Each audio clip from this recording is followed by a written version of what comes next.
Hello everybody, Riley Wilson here for Guitar Made Simpler. And I want to talk about a tuning approach that I had to change after all these years.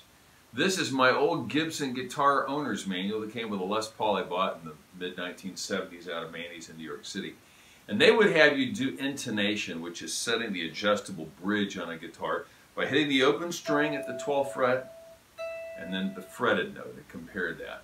Well, I learned something from the great guitar builder John Suhr recently, which has really kind of changed the way that I tune the guitar, and that is I tune and do intonation at the 3rd fret with a fretted note and the 15th fret with a fretted note. Let me explain. First of all, when you're tuning a guitar, a lot of people will just use the E, A, B, D, right? Exactly. They'll use open strings or harmonics. But here's the problem. How many times in the last week, let's say, have you played open strings or harmonics for a song? 50%? 30%? 20%? I would guess it's probably 15% or less, which means that 85% of what we play, fretted notes, may not be as in tune as we thought. So here's the easy way to do this. I remember a picture of James Honeyman Scott, the old guitar player for the original Pretenders, and they had a picture of him doing this. He was tuning the guitar as he had it fretted. So here's what you do. You tune the guitar. Let's take our first string.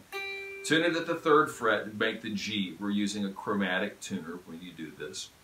And then, once you've done that, go to the 15th fret on the same string and compare it.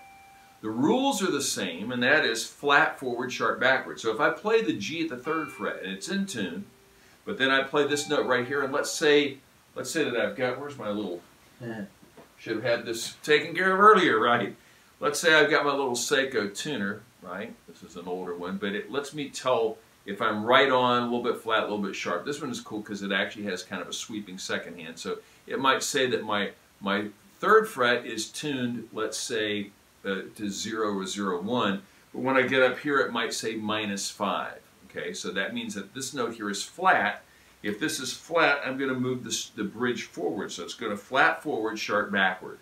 And this is a really easy way to tell if the guitar is in tune or not, because this will allow you the opportunity to play it. For example, if I'm going to play the C chord open, it's in tune. Play it at the 13th fret. Notice there's no beating or out of tune notes. The same thing. Let's do a D. E, G. This will allow you to take a chord. For example, let's take an E. I play the E here, here, here, here. And it's in tune all the way up and down the fingerboard. The first professional band I worked with back in the early 70s used to give me a hard time about playing out of tune, and their comments probably were justified, but this was when you could spend $350 for a Conn Strobo tuner or $350 for a Gibson Les Paul. You can probably guess which one I spent the money on. It was not for the tuner. But now that you can get electronic tuners for free on your smartphone or your smart device or a computer or whatever, it really doesn't, we don't have any excuse for not being perfectly in tune. So try this the next time you're tuning the guitar. As opposed to tuning to open strings, 3rd fret, tune all the strings at the 3rd fret. And then when you're checking the intonation, which is something that you shouldn't have to do unless you're changing string gauges or brands. For example, I've got a set of 10 to 46 strings on my Variax here. Once I've got it tuned, it's going to be in tune for as long as I use those strings. Anyway, if you have any questions about any of this, let me know. Be sure to subscribe to our channel. We've got tons of cool guitar tips that will help you be a better player and help you sound better. Until next time, I'm Riley Wilson for Guitar Made Simpler.